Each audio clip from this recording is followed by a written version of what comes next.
Bonjour, bienvenue sur les clés du discernement pour la partie 2 sur les trois humanités. Donc là, on va traiter de l'humanité psychique. C'est la vidéo la plus longue parce que c'est sur celle-ci qu'il y a le plus à dire. Je pense que il représente une fraction importante dans le troupeau. Et on peut facilement les confondre soit avec des portails organiques, soit même avec des pneumatiques. Voilà, bon allez, c'est parti pour les psychiques.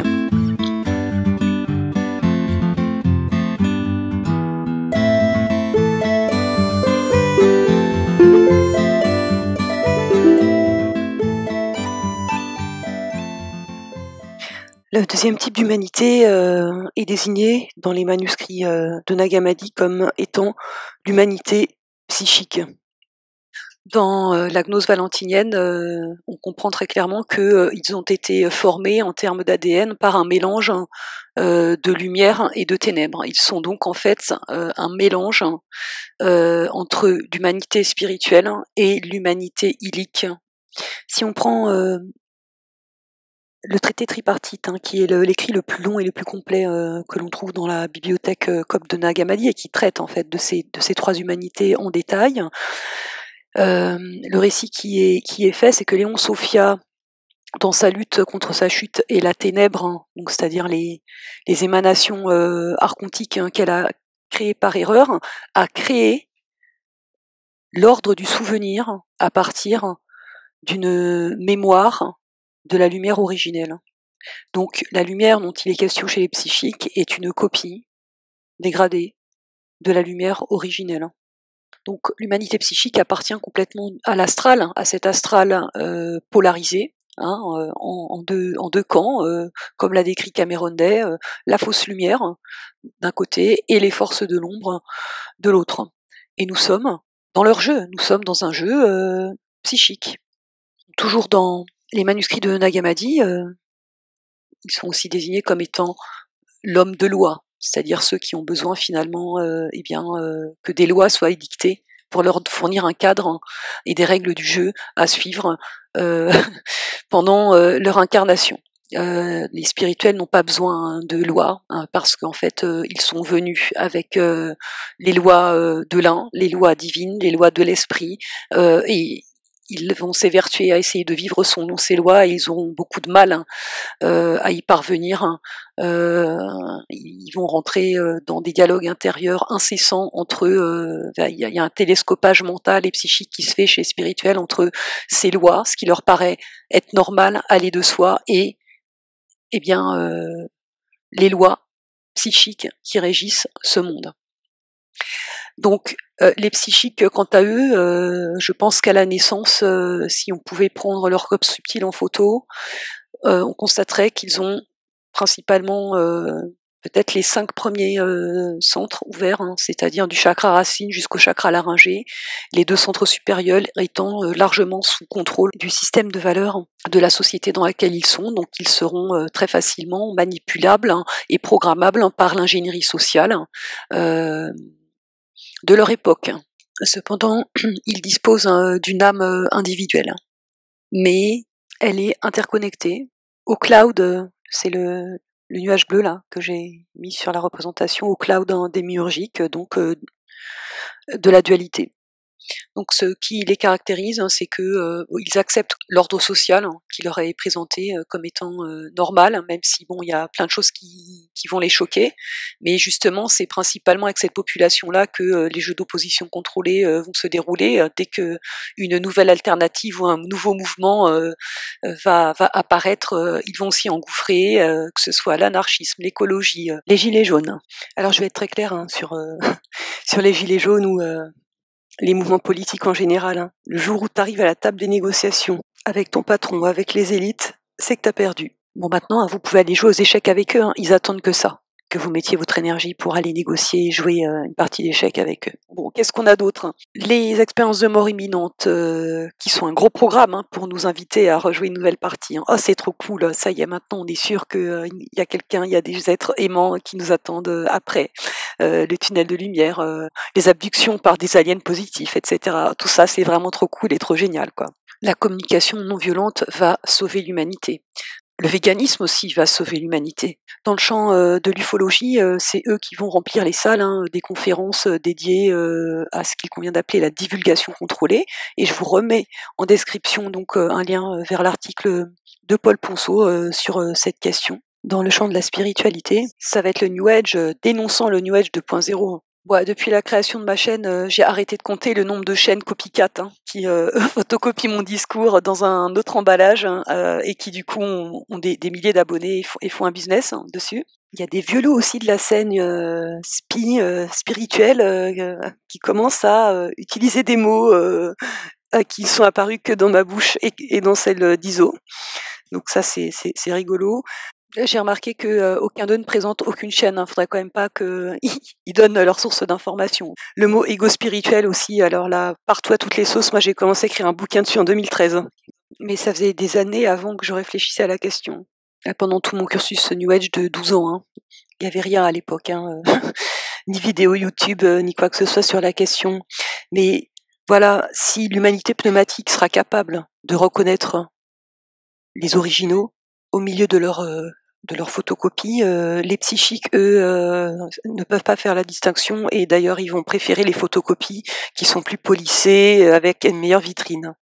Enfin, tout ce qu'on va leur vendre en termes d'analyse ou de courant de pensée positivant ou alternatif immédiatement récupéré par les élites en place dans le cadre de négociations, ils vont l'acheter. Ils se laissent complètement en fait téléguider par les mouvements de masse et de fond, ceux qui sont le plus représentés, ceux qu'on leur présente, si vous voulez, vu on est dans un jeu d'ombre chinoise, on n'arrête pas de superposer comme ça des photocopies devant les originaux, donc ils vont pas les creuser, si vous voulez. Ils vont aller sur YouTube, ils vont regarder les chaînes où il y a le plus grand nombre de vues, où les visuels sont les plus beaux, etc. Moi, ma chaîne, elle est pourrie, j'ai pas de moyens de faire des super vidéos. Bon, enfin, bref, je m'en fous. En gros, pour les psychiques, la forme prime sur le fond. Vous pouvez tout leur vendre avec un bon marketing et une belle vitrine. Et donc on va les voir s'engouffrer dans tous les jeux d'opposition contrôlée sans aucune distance sur le triangle du drame fractal dans lequel ils sont en train de déambuler. Dans une certaine mesure, ils vont pouvoir accéder et prendre conscience d'un certain niveau en fait de la conspiration, mais ils vont s'arrêter au premier niveau, on va dire. C'est le niveau soralien, je l'appelle comme ça, c'est-à-dire les élites conspirent contre nous, il y a des réseaux pédosatanistes. Et ça va à peu près s'arrêter là. Ils n'iront pas chercher plus loin, essayer de connecter tous les points avec les questions d'abduction, de présence extraterrestre, ou en définitive de l'origine spirituelle de ce monde. Ils vont rester à la grille de lecture pédosatanisme. En France, c'est très clair, la scène conspi de toute manière n'est quasiment peuplée que de personnages psychiques. On comprend très vite qu'ils sont d'obédience chrétienne catholique. Et donc finalement, ce qui anime leur discours conspirationniste, c'est la scène de théâtre biblique tracée dans l'Apocalypse de Jean, la lutte de la fin des temps, du bien contre le mal. Autrement dit, ils sont complètement en train de faire vivre l'agenda Bluebeam. Et ils n'ont aucun recul sur la Bible, sur comment l'ensemble de ces textes ont été agencés, quelle cohérence ils présentent, etc. Ce qui les amène à faire des interprétations fausses du phénomène de la franc-maçonnerie, de la gnose, parce que leur pensée donc binaire, structurée autour finalement d'un duel perpétuel entre Satan et Jésus-Christ, les amène à réfléchir de cette manière, en faisant des packages globaux. Oh, la franc-maçonnerie pratique la gnose, donc la gnose est sataniste. Une partie du féminisme est instrumentalisée pour l'agenda des droits sexuels, donc le féminisme est sataniste. Oh, le New Age, ils sont dans l'erreur, etc. Donc tous les outils utilisés dans le New Age sont satanistes et bons à jeter à la poubelle. Bon, donc leur libre arbitre, vous voyez, il se trouve pris en étau comme ça, c'est la boule de flipper en fait, dans le jeu des polarités. Hein, donc il leur semble impossible de prendre du recul et de la hauteur par rapport à leur propre comportement, à la propre manière dont ils sont agis, régis de l'intérieur, de l'extérieur, pour aller vers une analyse plus fine et donc plus objectif de ce qui se déroule dans notre réalité, aussi bien sur le plan individuel, interindividuel, mais aussi collectif, et d'arriver à voir comment tous ces fils s'enchevêtrent pour les emmener à consentir, à porter les agendas qu'ils pensent pourtant combattre. Donc du coup, par rapport à tous les mouvements en East, l'humanité psychique va toujours se positionner soit en pro-truc East, soit en anti ce que vous voulez East. Donc, ils sont actuellement anti-féministes, tout comme l'humanité psychique était très certainement pro-féministe dans les années 60-70. Donc, les hommes comme les femmes psychiques, actuellement, ils sont en boucle dans leur mythe de l'égalité déjà là, organisé autour du déni du fait que il n'y a pas d'égalité entre les hommes et les femmes sur cette planète. Hein, vous aurez beau leur expliquer en multiples vidéos la pédophilie qui concerne principalement les fillettes, le phénomène du viol qui concerne principalement les femmes, la prostitution qui concerne principalement les femmes, le harcèlement de rue qui concerne principalement les femmes, le harcèlement au travail qui concerne principalement les femmes, la pauvreté qui concerne principalement les femmes, même si elle ne représente pas la majorité des personnes SDF, et encore heureux, etc., etc., etc. Non, il n'y a rien à faire. Il et elle sont totalement imbibés donc de ce mythe de l'égalité déjà là et des stéréotypes de genre, selon lesquels les émotions sont sexuées et donc l'expression d'une autorité, d'une fermeté et d'une intransigeance chez une femme est perçue comme négative, alors qu'elles seront perçues, ces mêmes qualités, comme positives si elles sont exprimées par un homme. Tout cela, ces mythes et ces stéréotypes de genre entraînent toute une série de doubles standards qui n'ont pas lieu d'être, quoi. Ces doubles standards sont extrêmement graves et très préjudiciables pour les femmes dans la mesure où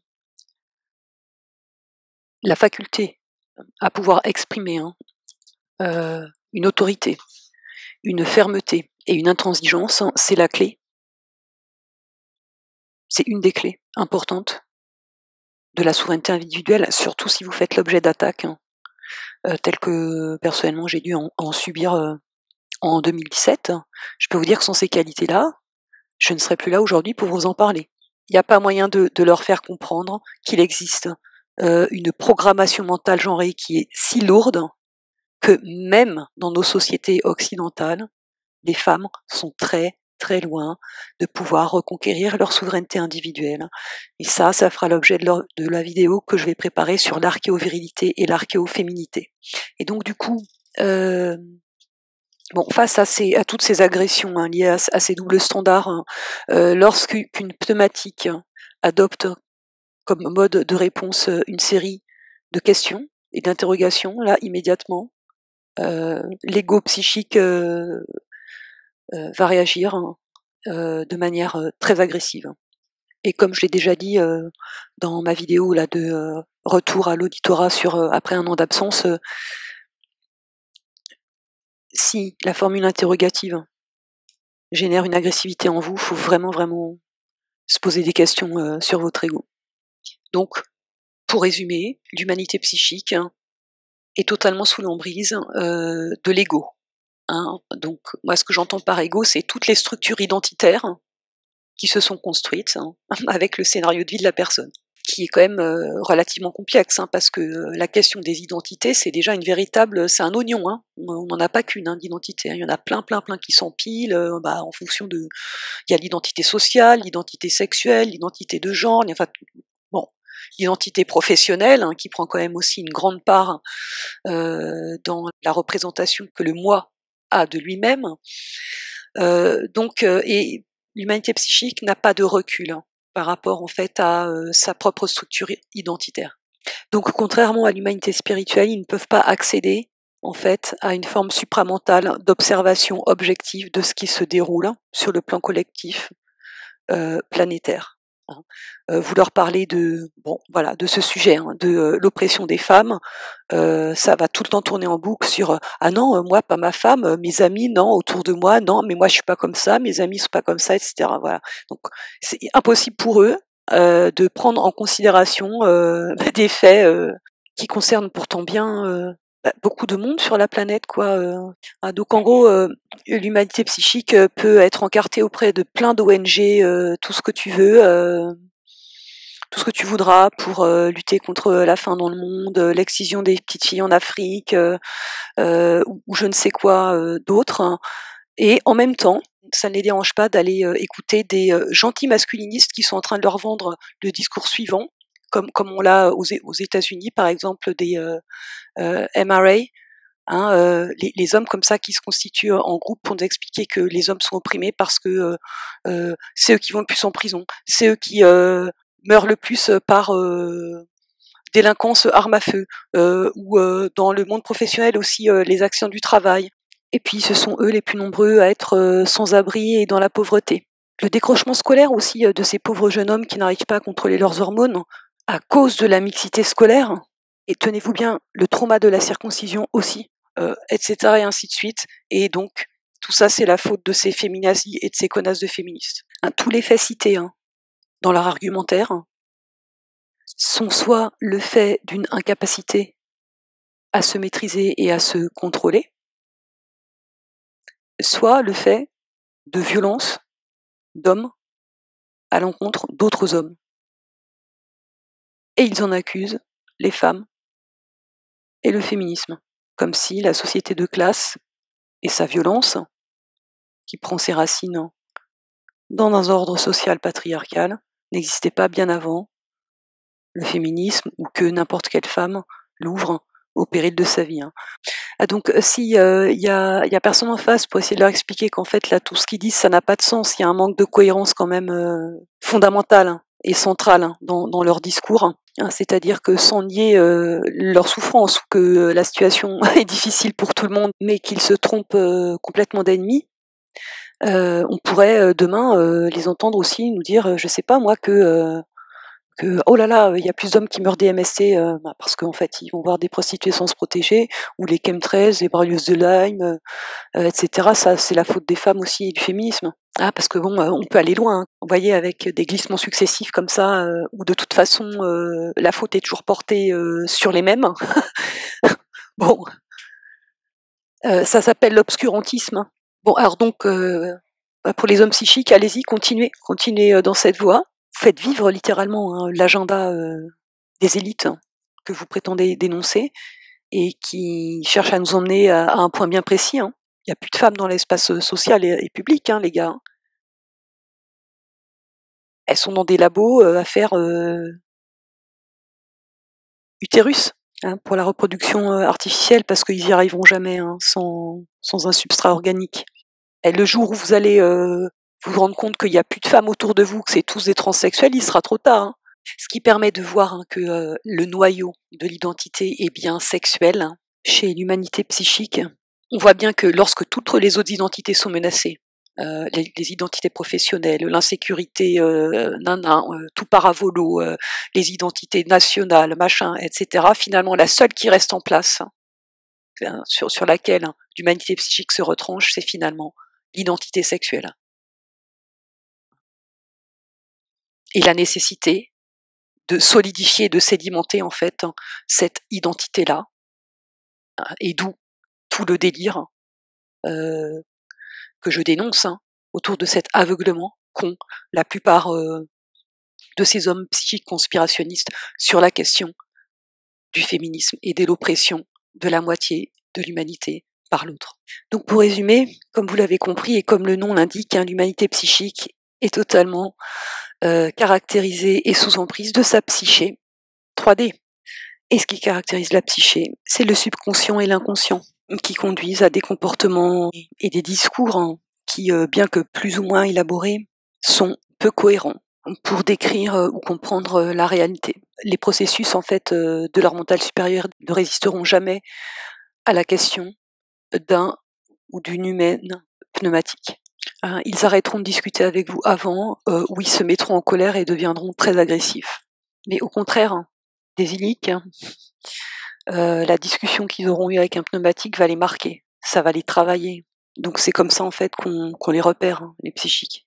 Donc en un mot, les psychiques n'ont pas d'accès au soi. Le soi, c'est ce qui permet de transcender les polarités, de jouer avec, de les observer, etc., ainsi de suite, donc de les maîtriser et donc de les dépasser.